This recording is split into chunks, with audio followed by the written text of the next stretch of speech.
हवा को चीर देंगे हम, गगन में छेद कर देंगे। हम अपने नाम का परिचय निशाना भेद कर देंगे। तो टीम इंडिया ने अपना निशाना भेद दिया है, हिस्ट्री को रिपीट किया है, हिस्ट्री को डिफीट किया है। सबसे पहले तो बहुत बहुत बधाई हमारे पूरे भारतवासियों को और टीम इंडिया को। 2026 का वर्ल्ड कप इंडिया ने अपने नाम कर लिया है। और उसी तरीके से कुछ मैं आपको भी बताना चाहता हूं कि आप भी अपना निशाना यार भेज दो, ठीक है। और उसके लिए बेस्ट कॉलेजेस जो हैं, बेस्ट ऑप्शंस जो हैं, वो उड़ान विद्यापीठ आपके लिए लगातार ले आता रहेगा। तो आज ऐसे एक कॉलेज के बारे में बात करने वाले हैं जो साइलेंटली आता है, अपना काम करता है, प्लेसमेंट डिलीवर करता है।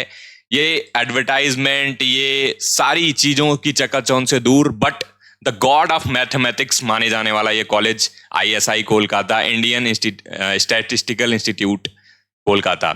इसके कई सारे कैंपसेस हैं। अब सारी चीजों के बारे में बात करने वाले हैं इस वीडियो में। तो चलो फटाफट अपना ये वीडियो शुरू कर लेते हैं। कैसे ये जेई मेंस, इवन सीयूईटी के बेसिस पे भी एडमिशन देता है, कैसे आप यहाँ पे डिग्री परस्यू कर सकते हो और आगे जाकर हायर स्टडीज में even better better better placements ले सकते हो। तो चलो सारी चीजों के बारे में देखते हैं। और फटाफट जिन्होंने भी सब्सक्राइब नहीं करा, सब्सक्राइब कर लो, क्योंकि यार यहाँ पे सबसे ऑथेंटिक, सबसे बढ़िया और सबसे इंपॉर्टेंट चीजें तुम्हें लगातार मिलती रहेंगी, तुम्हारे कॉलेज से लेकर के, तुम्हारी काउंसलिंग से लेकर के, जब तक तुम कॉलेज पहुंच नहीं जाओगे।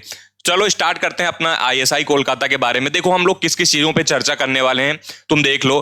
कोर्सेज के बारे में, एडमिशन के बारे में, सिलेक्शन प्रोसेस क्या होता है, सीट ब्रेकडाउन क्या है, फी स्ट्रक्चर क्या है, ठीक है, हॉस्टल्स, टेस्ट, जितनी सारी चीजें हैं सबके बारे में बात करने वाले हैं। तो हम पूरा डिटेल में देखने वाले हैं। सबसे पहले यार हिस्ट्री की बात कर लेना। तो ये कॉलेज जो है तुम्हारा स्टैब्लिश हो गया था 1931 में। बाय द वे इसको कॉलेज ऑफ नेशनल इंपॉर्टेंस का दर्जा प्राप्त है, जिसको गवर्नमेंट ऑफ इंडिया रिप्यूटेड अच्छे आईआईटीज या फिर अच्छे जो कॉलेजेस हैं, टॉप के कॉलेजेस हैं इंडिया में, उनको ये रिकॉग्निशन देती है। तो यहां पे लिखा भी हुआ है नेशनल इंपॉर्टेंस इसको 1959 में मिल गया था। तो यार सोचो, तब से इस्टेब्लिश, तब से लगातार डिलीवर कर रहा है कॉलेज तभी। उसके बाद 30 एकड़ में यार इसका कैंपस है, ठीक है। यहां पे देख लेते हैं। हाँ, सबसे पहले इसको जब स्टार्ट किया गया था ना, तो स्मॉल लैबोरेटरी से स्टार्ट किया गया था। स्मॉल मतलब कि स्टैटिस्टिकल लैबोरेटरी, और बाद में धीरे धीरे इसको एक्सपेंड करते हुए कोलकाता में तो था, दिल्ली, बैंगलोर और चेन्नई में भी, हैदराबाद में भी यहाँ पे ये कॉलेज एक्सपैंड करके या इसके कैंपसेस बनाए गए। हम बात करेंगे कोलकाता, दिल्ली और बेंगलुरु को, क्योंकि यहाँ पे हमारा जो है बैचलर कोर्सेज देखने को मिलते हैं, ठीक है। और बहुत सारी ऐसी चीजें हैं जो यहाँ पे आईएसआई जो है leading institute of research in statistics and mathematics, computer science and data science है। तो ये जो तुमको फील्ड दिख रही है ना, ये सारी फील्ड बहुत बहुत ही डिमांडेड है, और उसी फील्ड में ये कॉलेज लगातार बढ़िया काम कर रहा है। तो चलो देखते हैं आगे। देखो ऐसे तो कोर्स इनके यहाँ 5 कैंपसेस हैं कोलकाता को मिला करके, बट कोलकाता के अलावा, बट हम बात करने वाले हैं जिसमें हमारा बीएसडीएस कोर्स होने वाला है, bachelor of statistics and data science, जिसके थ्रू जेई मेंस वाले बच्चों को बता रहा हूं, जेई मेंस और सीयूटी के थ्रू आप जिसमें एडमिशन ले सकते हो। बैचलर ऑफ स्टैट्स, ठीक है, बैचलर ऑफ स्टैट्स भी है, उसके बाद बैचलर ऑफ मैथमेटिक्स भी है, आप देख सकते हो। बट अभी हम लोग जो हमारा जेई मेन से मिलने वाला है, हम इस पर्टिकुलर के बारे में बात करेंगे, ठीक है। बाकी भी ऑप्शंस हैं, अभी तुम्हें कोर्सेज वगैरह दिखाऊंगा, एलिजिबिलिटी भी दिखा दूंगा, बट मेरा फोकस इस पे रहने वाला है। तो बेसिकली आपकी एलिजिबिलिटी क्या होनी चाहिए, 10+2 जो तुम्हारा है ना, वो 2025 या 26 में तुम्हारा होना चाहिए। उसके बाद और जो तुम्हारा एक्सपेंडेड मैथमेटिक्स तुम्हारा सब्जेक्ट में होना चाहिए, ये है। बाकी मैं तुम्हें जो जेई मेंस वाला है और जो सीयूईटी वाला है, उसके लिए स्पेसिफिक क्या क्राइटेरिया होने वाला है वो बताता हूं। तो तुम्हें कोलकाता में, दिल्ली में और बेंगलुरु में तुम्हें एडमिशन मिल जाएगा अगर तुम बैचलर ऑफ स्टैटिस्टिक्स परस्यू करना चाहते हो तो, ठीक है। अब देख लेते हैं एडमिशन कैसे होता है, ठीक है। हम पहले बीएसडीएस के बारे में देखते हैं, ठीक है, सबसे इंपॉर्टेंट। तो बीएसडीएस में हमारा एडमिशन कैसे होता है? बीएसडीएस में हमारा एडमिशन जेई मेंस के थ्रू होता है, सीयूटी के थ्रू होता है, ठीक है। 2025 जेई मेंस भी एक्सेप्टेबल है, 2026 भी, क्योंकि लास्ट टाइम जो था 2025 में जो एडमिशन हुआ था वहां पे 2025 एंड 2024 के जेई मेंस के स्कोर एक्सेप्ट किए गए थे, विच इज वेरी गुड यार। अगर पुराने स्कोर अगर इस बार खराब हो जाएगा, पुराना थोड़ा ठीक ठाक आया है तो यहाँ पे एडमिशन हो, सीयूईटी में भी, उसके बाद ये तुम्हें बीएसडीएस। बाकी तुम्हारे पास देखो यहाँ पे बहुत सारी चीजें हैं, आईएसआई टेस्ट होता है, ठीक है, जो ओलंपियाड वाले स्टूडेंट्स होते हैं उनके लिए डायरेक्ट एडमिशन होता है बेस्ड ऑन द इंटरव्यू, ठीक है। तो ये तुम्हारा एक तो टेस्ट होता ही है बैचलर ऑफ मैथमेटिक्स वगैरह के लिए, और उसके बाद तुम्हारा एक ओलंपियाड विनर जितने हैं उनके लिए एक गोल्डन अपॉर्चुनिटी रहती है, वो डायरेक्टली जाकर के यहाँ पे ले सकते हैं, ठीक है। तो बैचलर ऑफ स्टैट्स और बैचलर ऑफ मैथमेटिक्स के लिए यहाँ पे देख सकते हो, ठीक है। एडमिशन तुम्हारा यही क्राइटेरिया होता है। अब आगे बढ़ते हैं, हम आगे देख लेते हैं अपने। अब एग्जाम डिटेल्स के बारे में देखो। एग्जाम डिटेल्स अगर देखोगे तो यार देखो, तुम्हारा जो बीएसडीएस है इसका यहां पे है, ये देख लो, ठीक है। बाकी bachelor of stats, bachelor of mathematics के लिए जो है वो 12 फेब है स्टार्ट डेट एप्लीकेशन की। इन डेट तुम्हारी 13 मार्च होने वाली है, यानी कि ऑलमोस्ट तुम्हारा क्लोज होने वाला है। तो जिनको भी अगर इसमें बैचलर ऑफ बी स्टैट्स और बैचलर ऑफ मैथमेटिक्स में लेना है, उनको ये डेट ध्यान रखनी है, क्योंकि उनको 13 के पहले अप्लाई कर देना है। 17 मार्च जो है इसका एडमिट कार्ड आ जाएगा और 10 मई को इसका टेस्ट होगा। बट हम बीएसडीएस की बात करते हैं, ठीक है। बीएसडीएस में क्या है, आपकी स्टार्ट डेट 28 अप्रैल है, अभी टाइम है, ठीक है। एंड डेट आपकी 28 मई है, ठीक है। तो यहां पे आप जाकर के क्या करोगे, अप्लाई करोगे। अगर आप बीएसडीएस यानी bachelor of statistics in data science में आप इंटरेस्टेड हो, तब आपका ये एप्लीकेशन डेट है, मार्क करके रख लेना, ठीक है। ये तुम्हारी एप्लीकेशन के चार्जेस हैं, जो तुम्हारे एप्लीकेशन के चार्जेस लगते हैं बेस्ड ऑन द कैटेगरीज जो यहाँ पे लिखी गई है, जिस कैटेगरीज में तुम लाई करते हो उसके कैटेगरीज के अकॉर्डिंग, ठीक है।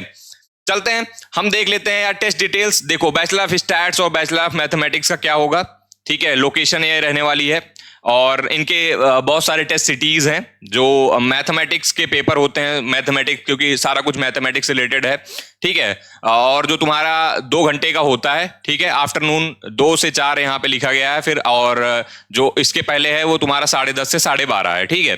तो ये तो तुम्हारा टेस्ट की डिटेल्स हैं, क्या टेस्ट डिटेल्स रखती हैं। अब अगर हम सीट्स की बात कर लें तो सीट्स में कितने, बैचलर ऑफ स्टैट्स, मैथ्स और बीएसडीएस में तुम्हारे कोलकाता में 25 सीट्स हैं, दिल्ली में 25 सीट्स हैं, बेंगलुरु में 25 सीट्स हैं, टोटल 75 सीट्स हैं, ठीक है। जिसमें 75 में 28, सॉरी यहाँ पे टोटल ब्रेकडाउन है, आई थिंक नहीं, यहाँ पे 28, यहाँ पे 20, यहाँ पे 11, यहाँ पे 5, यहाँ पे 7, और पीडब्ल्यूडी में 4 सीटें तुम्हें देखने को मिल जाती हैं, ठीक है। ये कैटेगरी वाइज डिस्ट्रीब्यूशन है बीएसडीएस का। ऐसे ही यहाँ पे बैचलर ऑफ मैथमेटिक्स और बैचलर ऑफ स्टैटिस्टिक्स का यहाँ पे दिया गया है कि आपका टेस्ट के थ्रू कितना होने वाला है, ठीक है, और एसएसएफसी से कितनी सीट्स होने वाली हैं आपकी, ओके। तो यहाँ पे सीट डिस्ट्रीब्यूशन हो गया। अब बात कर लेते हैं हम फीस की। तो देखो यार, जनरली अगर आप ना मतलब बैचलर ऑफ स्टैट्स और मैथमेटिक्स यहाँ पे परस्यू करते हो तो आपको कोई फीस नहीं देनी होती है। इवन क्या होता है, 5,000 आपको मंथली स्टाइपेंड मिलता है गवर्नमेंट की तरफ से, और ईयरली स्टाइपेंड भी मिलता है। तो मतलब आपको पढ़ने के पैसे दिए जाते हैं यहाँ पे। बट अगर हम बीएसडीएस की बात करें, जो कि रिसेंट है, अभी बहुत मतलब रिसेंट में स्टार्ट हुआ है, बहुत टाइम नहीं हुआ इसको स्टार्ट हुए, तो ट्यूशन फीस इसकी 1 लाख रुपए है, ठीक है। बाकी तुम्हारे अदर चार्जेस मिला के ये मान के चलो 1.1 के आसपास तुम्हें यहाँ पे फीस के आसपास पड़ जाती है, ठीक है। तुम्हारे हॉस्टल्स वगैरह अवेलेबल होते हैं 2500, जो तुमने मतलब तुम्हारा 1,10,000 के आसपास टोटल पड़ जाने वाला है, ठीक है। और tuition fee waiver SC ST PWD candidate के लिए स्पेशल प्रोविजन होता है, ठीक है। और partial fee waiver based on the family income होता है। अगर फैमिली इनकम आपकी 1 लाख से कम है तो वहां पे आपको पार्शियली फी वेव कर दी जाती है। अगर आपकी 3 लाख से कम है तो आप 3 क्राइटेरिया होता है, एक 1 लाख से कम होता है, एक 3 लाख से कम होता है, और एक होता है 3 लाख से 6 लाख के बीच में। तो इस इनकम क्राइटेरिया के बीच में आ रहे हो तो डेफिनेटली आपकी फीस थोड़ी सी वेव करी जाएगी, ओके। चलो आगे देखते हैं, हम एनआरएफ डेटा की बात कर लेते हैं। एनआरएफ डेटा में देखो, पीजी के कोर्सेज के लिए तो यार आप एनआरएफ डेटा देखोगे तो लगभग 21 लाख, 21.5 लाख की मीडियन सैलरी देखने को मिलती है। हायर स्टडीज के लिए 64 स्टूडेंट गए थे, 227 स्टूडेंट प्लेस हो गए थे आउट ऑफ 291 स्टूडेंट। ठीक है, दिस इज फॉर 2023-2024 सेशन। और ऐसे ही आप देखोगे तो सिमिलरली यहाँ पे 17 साढ़े 17 के आसपास। अच्छी बात यह है ना कि यहाँ पे हायर स्टडीज के लिए जो बच्चे जाते हैं ना, वो बड़ी बड़ी यूनिवर्सिटीज में जाते हैं, बड़े बड़े कॉलेजेस में जाते हैं, वो चाहे इंडिया में तो सबसे बेस्ट है। ठीक है, इंडिया के बाहर लोग जाते हैं फॉरेन स्टडीज के लिए और अच्छी यूनिवर्सिटीज में जाते हैं, रिकॉग्नाइज्ड जो ग्लोबल लेवल पे टॉप यूनिवर्सिटीज में है, उनमें एडमिशन लेते हैं और उनमें जा करके फिर आगे चल के प्लेसमेंट्स वगैरह लेते हैं। ठीक है, अब हम पीजी की बात करते हैं, यूजी की बात करते हैं। तो यूजी में यार देखो 2023-24 सेशन की बात करें तो 55 स्टूडेंट हैं, जिनमें से प्लेस कोई नहीं है। बट यहाँ पे ये देखो तो हायर स्टडीज के लिए 55 चले गए, मतलब यहाँ पे जो स्टूडेंट्स यहाँ पे बैचलर के कोर्सेज करके गए हैं ना, वो हायर स्टडीज के लिए गए हैं। और मैं तुम्हें बता दूं, मोस्टली स्टूडेंट इसी कॉलेज में, ISI कोलकाता में ही। क्योंकि यहाँ पे ना बैचलर करने के बाद आपने एक बार मास्टर्स कर लिया ना, तो आपकी जो सैलरी होती है, आपकी जो प्लेसमेंट्स होती है ना, वो लाजवाब लगती है, कमाल लगती है। अभी आगे दिखाने वाला हूं। ठीक है, ये देखो, आप एक बार स्टैटिस्टिक्स पे नजर डाल लो। ठीक है, क्या क्या होता है। ठीक है, तुम्हारा हाईएस्ट तो तुम्हें हाईएस्ट 66, एवरेज 24, मीडियन 21। ठीक है, ये दिस इज ओके।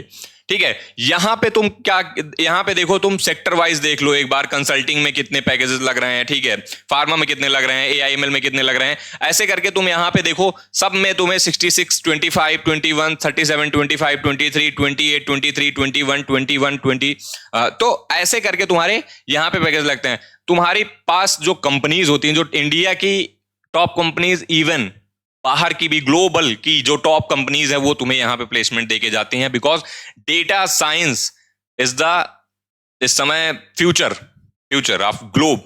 ठीक है, आगे बात कर लेते हैं hostel details. But hostel details से पहले मैं चाहूंगा ना, मैं तुम्हें थोड़े से प्लेसमेंट्स रिकॉर्ड्स दिखाऊं। ठीक है, एक बार देखो तुम प्लेसमेंट रिकॉर्ड, ये मैं लिंक्डइन पेज पे हूं, ISI कोलकाता के ऑफिशियल। ठीक है, वहां पे मैंने इनके जो इन्होंने ब्राउजर डाल रखा है अपना प्लेसमेंट का, वहां पे अगर देखो तो तुम्हें यहाँ पे टेक के लिए आप देखो अमेजॉन, ठीक है, ओला। यहां पे तुम देखो, तुम्हारी टेक में सैमसंग रिसर्च से लेके सिम्फनी AI से लेकर के अभी तुम और देखो, गूगल थी, ओरेकल है, माइक्रोसॉफ्ट है, मेटा है, वॉलमार्ट है, टाटा डिजिटल है, ठीक है, MPL है, मिंत्रा है, नाइका है। मतलब तुम्हारी जितनी ई-कॉमर्स में हो गई, ग्लोबल टेक्नोलॉजीज में हो गई, फार्मा एंड हेल्थ टेक में हो गई, बिग फार्मा बायोटेक में हो गई, तुम्हारा क्लिनिकल रिसर्च में हो गई। ठीक है, और अगर तुम ओवरऑल बात करो, मास्टर्स एम स्टैट्स के प्लेसमेंट देखो आप, 50, 25, 21। ठीक है, अभी आगे चलते हैं। ये हम देख लेते हैं किसके, तुम्हारे master of science and economy, quantitative economics के तुम्हारी प्लेसमेंट देख लेते हैं, 37, 25, 20। ठीक है, आगे देखते हैं, आगे तुम्हारा देख लेते हैं तो हम तुम्हारा quality, reliability and operational research में 66, 22 एंड 20।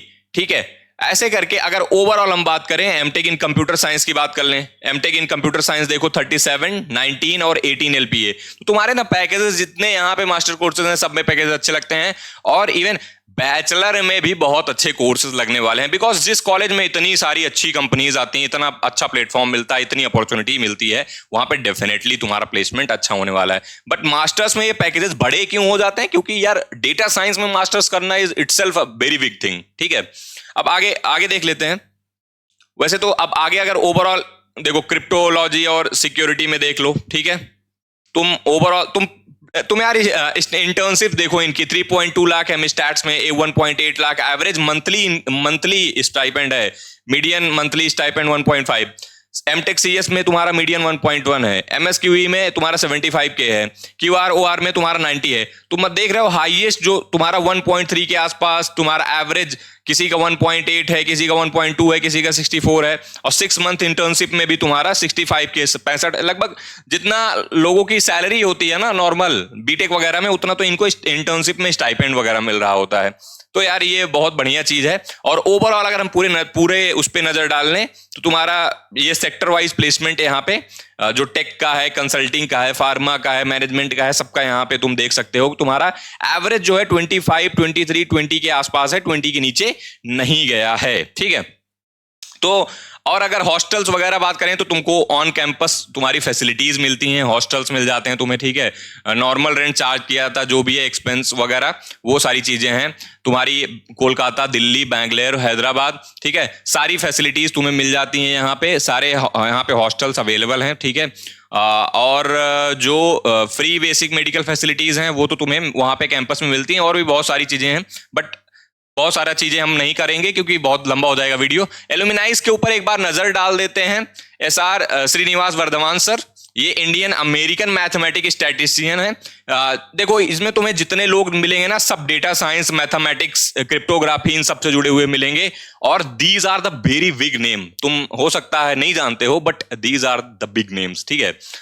ठीक है, सुब्रमण्यम स्वामी सर हैं, इकोनॉमिस्ट हैं, इनको तो जानते ही होंगे, economist and former minister and law and justice of India, ठीक है। सौरभ चैटर्जी सर हैं, इंडियन मैथमेटिशियन, ठीक है। उसके बाद सुचरित और सरकार सर हैं, इंडियन प्रोफेसर ऑफ मैथमेटिक्स। तुम्हारे सौर्य द्वितीपाल सर इंडियन क्रिप्टोलॉजिस्ट हैं, और ऐसे करके तुम्हारा राधा लाहा तुम्हारे इंडियन स्टैटिस्टिशियन एंड मैथमेटिक्स हैं। Neena Gupta Indian mathematics and professor हैं। VV राजरामा सर, ये भी तुम्हारे इंडियन मैथमेटिशियन हैं। ऐसे करके अरूप बोस जो सर हैं, ये भी इंडियन स्टैटिस्टिशियन है। और KR पार्थ सारथी सर हैं, जो कि इंडियन स्टैटिस्टिक जो है स्टैटिशियन है। तो ऐसे करके तुम्हारे बड़े एलुमिनाइज, बड़े नाम यहाँ पे इस कॉलेज से पास आउट हैं। बहुत सारे एलुमिनाइज हैं, सबको लिस्ट नहीं कर सकता, बट यार इस कॉलेज में अगर तुम्हें अपॉर्चुनिटी मिल रही है तो मेरे हिसाब से अगर तुम मैथमेटिक्स में तुम्हारा इंटरेस्ट है तो this is the God college for mathematics, ठीक है। तो ऐसे कॉलेज में जाना सबका ड्रीम होता है, तो जाओ एक बार यहाँ पे बैचलर करो। अगर तुम्हें अच्छा लगता है, तुम आगे पढ़ना है, तो तुम मास्टर्स कर सकते हो। मास्टर में तुम्हें वाव लेवल प्लेसमेंट मिल ही रहा है, इवन बैचलर में भी मिल जाएगा। और बाकी कोई गाइडेंस, कोई डाउट, कुछ ऐसी चीजें पूछनी हो तो कमेंट सेक्शन तुम्हारे लिए खुला हुआ है। और अगर नए हो तो सब्सक्राइब भी कर लो, क्योंकि ये चैनल ऐसा ही बढ़िया कंटेंट और अपने जो भी इंजीनियरिंग स्टूडेंट्स हैं उनके लिए लगातार अच्छी वीडियोस लाता रहता है। और काउंसलिंग में पूरी हेल्प यहाँ से मिलने वाली है तुम्हें इस चैनल से, तो सब्सक्राइब करके रखना। आगे हम लोग तुमको बहुत बढ़िया कॉलेज में पहुंचा रहे होंगे, ठीक है। मिलते हैं नेक्स्ट वीडियो में। टिल देन जय हिंद, जय भारत।